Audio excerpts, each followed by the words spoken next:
Hello दोस्तों, आपका best knowledge channel में स्वागत है। दोस्तों, आपको आज के इस वीडियो में कक्षा 10 गणित NCERT प्रश्नावली 9.1। दोस्तों, आप प्रश्नावली 9.1 प्रश्न नंबर 4 और 5। दोस्तों, प्रश्न नंबर 4 और 5 के प्रश्नों का सलूशन एक शानदार तरीके के साथ आपको दिया जाएगा। दोस्तों, आप लास्ट तक बने रहिए, वीडियो को देखते रहिए और अच्छे से क्वेश्चन को समझ लीजिए, जो आप कभी नहीं भूलेंगे और आपके एग्जाम में काम देगा। तो चलिए दोस्तों, चलते हैं। हमारा क्या क्वेश्चन है उसको ध्यान से पढ़िए, बिना टाइम इन्वेस्ट किए। तो हमारा एक क्वेश्चन जो है दोस्तों, प्रश्न नंबर 4 पहले देखते हैं, इसके बाद प्रश्न नंबर 5 देखेंगे। भूमि के एक बिंदु से जो मीनार के पाद बिंदु से 30 मीटर की दूरी पर है, मीनार के शिखर का उन्नयन कोण 30 है। मीनार की ऊंचाई ज्ञात कीजिए। तो एक बार फिर देखिए, भूमि के एक बिंदु से जो मीनार के पाद बिंदु से 30 मीटर की दूरी पर है। तो मान लीजिए भूमि, ये कोई एक भूमि हो गया। यहाँ पर आप ध्यान दीजिए, कोई आपका भूमि है और ये मीनार है। क्या दोस्तों, ये मीनार है। दोस्तों, ये मीनार है। एक बिंदु से जो मीनार के पाद बिंदु से 30 मीटर की दूरी पर है। तो यहाँ से कोई एक बिंदु है, यहाँ से इस मीनार के पाद बिंदु से, मतलब जो नीचे का बिंदु, इससे 30 मीटर की दूरी पर कोई एक बिंदु है। जो दोनों के बीच दूरी कितना है दोस्तों, 30 मीटर है। मीनार के शिखर का उन्नयन कोण दिया है। ये जो उन्नयन कोण, जो यहाँ से जो कोण बन रहा है शिखर से और जो इस बिंदु के बीच के कोण बन रहा है दोस्तों, वो कितना बन रहा है, 30 डिग्री। ये दिया है 30 डिग्री है। तो मीनार की ऊंचाई दोस्तों, हाँ, इस मीनार की ऊंचाई ज्ञात करने के लिए कह रहा है। आपको दिया है ये मीनार के पाद बिंदु से एक नया दूसरा बिंदु, उसके बीच की दूरी 30 है और उस बिंदु से मीनार के शिखर का कोण 30 दिया है। तो आपका यच का मान पूछ रहा है आपको। तो चलिए एक शानदार तरीके के साथ इसको हल करते हैं। कैसे करेंगे, ध्यान दीजिए। आप लिखेंगे सॉल्यूशन। चलिए देखिए सॉल्यूशन कैसे करेंगे, ध्यान दीजिए। यहाँ पर आपको दिया है BC बराबर 30 दिया है। तो पहले आप लिखेंगे माना माना मीनार की ऊंचाई h, मीनार की ऊंचाई h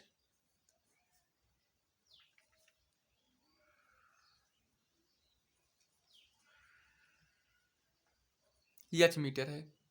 ठीक, तो ऊंचाई आपको कितना मिल गया, h मीटर। यानी कि h क्या है दोस्तों, हमारा BAH है।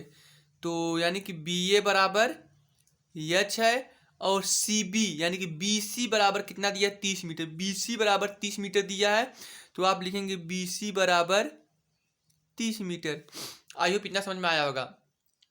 अब ध्यान दीजिए, यहाँ से कोण बन रहा है और आपको सामने की भुजा जो होती है लंब होती है और जो तल होता है वो आधार होता है। लंब और आधार दिया है।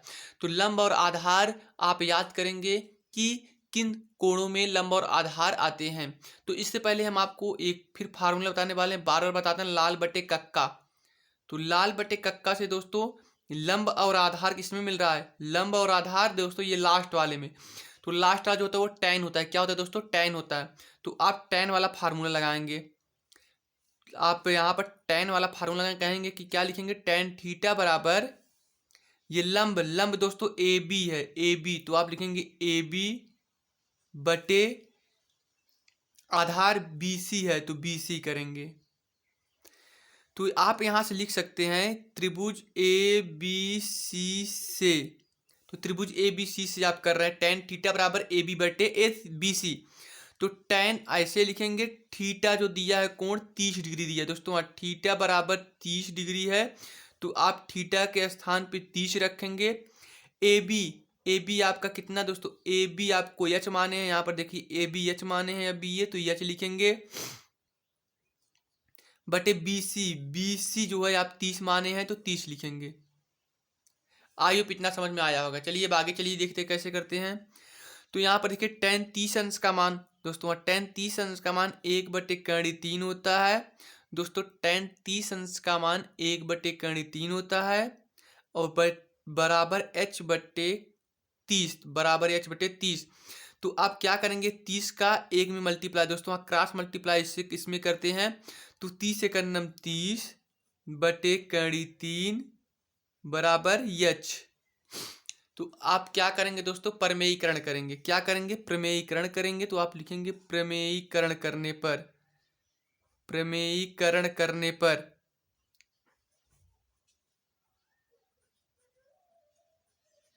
तो यच बराबर 30/3।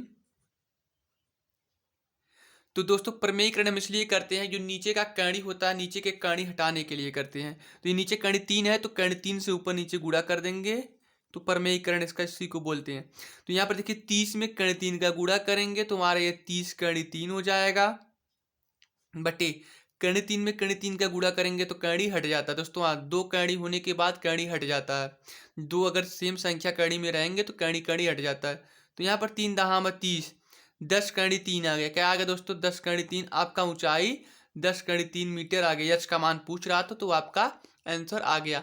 आई होप आपको ये क्वेश्चन समझ में आए होंगे। चलते हैं अगले क्वेश्चन की तरफ। दोस्तों अगर चैनल पे नए हो तो चैनल को सब्सक्राइब करें, अगर नए हो तो चैनल को सब्सक्राइब करें, वीडियो को लाइक करें और दोस्तों के पास ज़्यादा से ज़्यादा शेयर करें।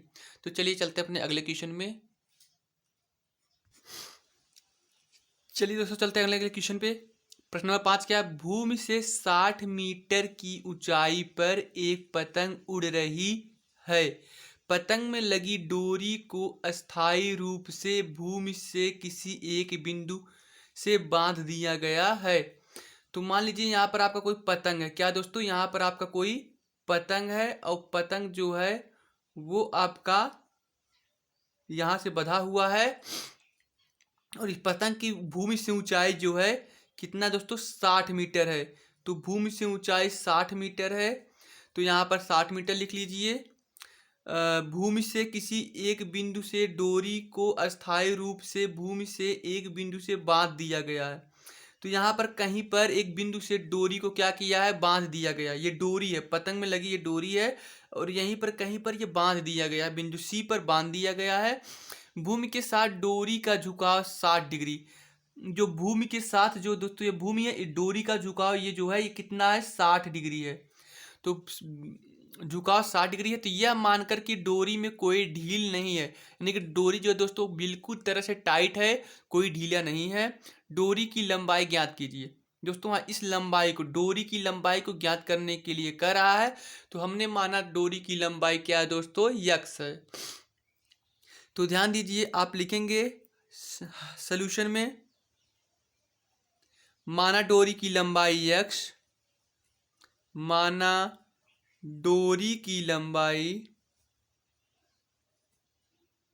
यक्स मीटर, ठीक। और फिर यहां पर देखिए ए बी बराबर कितना दिया है? 60 मीटर। ए बी बराबर 60 और अभी लंबाई यक्स माने तो यानी कि क्या है? यक्स। ए सी है यक्स आपका, तो ए सी बराबर आप यक्स है। चलिए ठीक है। यहाँ पर अब ध्यान दीजिए, कोण भी आपको दिया है। थीटा बराबर कितना है दोस्तों? 60 डिग्री है। आपको इस पतंग की जो लंबाई है, ये डोरी की लंबाई यक्स जो इसी का मान पूछ रहा है, तो आप लिखेंगे त्रिभुज ए बी सी से। ये ए बी सी एक त्रिभुज है। इस त्रिभुज से आप क्या करेंगे दोस्तों? ध्यान दीजिए, ये आपका कर्ण है दोस्तों। हाँ, थीटा के सामने की भुजा लंब होती है और नीचे वाला आधार होता है और जो तिरछी लाइन होती है वो कर्ण होती है। तो कर्ण और लंब दिया है, कर्ण और लंब दिया है, तो कर्ण और लंब किसमें होता है दोस्तों? फिर क्या करेंगे हम? लाल बटे कक्का से देख लेंगे। लाल बटे कक्का, लंब और कर्ण। दोस्तों लंब और कर्ण यहाँ पर देखिए, लंब यल से लंब और के से कर्ण, यानी कि पहला वाला जो साइन होता है ये साइन वाला फार्मूला लगेगा। तो आप लिखेंगे साइन थीटा बराबर लंब क्या दोस्तों? ए बी, ए बी बटे कर्ण, कर्ण क्या दोस्तों? ए सी, ए सी। तो साइन थीटा, थीटा है कितना दोस्तों? आपका 60 डिग्री है। तो थीटा के स्थान पे 60 लिखेंगे। ए बी, ए बी आपका कितना? 60 है। तो ए बी आपका 60 है तो 60 लिखेंगे। ए सी को आप यक्स माने हैं तो यक्स लिखेंगे। साइन 60 अंश का मान आप निकालेंगे तो दोस्तों साइन 60 अंश का मान जो होता है कर्ण 3/2 होता है। आप मान को याद रखेंगे 60 बटे यक्स। तो क्या करेंगे? यक्स का कर्ण 3 में गुणा और 2 का 60 में गुणा, तिरछे तिरछे गुणा करेंगे। तो कर्ण 3 यक्स 60 गुणे 2। आई होप इतना समझ में आया होगा। तो चलिए अब आगे चलते हैं। क्या करना है देखिए, यक्स बराबर 60 दूना 120 होता है और ये कड़ी 3 को क्या करेंगे दोस्तों, हम नीचे लेकर आएंगे। कहाँ लेकर आएंगे दोस्तों, कड़ी 3 को नीचे लेकर आएंगे। अब यहाँ से आपको करना है प्रमेयीकरण, चूंकि कड़ी नीचे से हटाना पड़ता है। तो आप करेंगे प्रमेयीकरण करने पर, प्रमेयीकरण करने पर,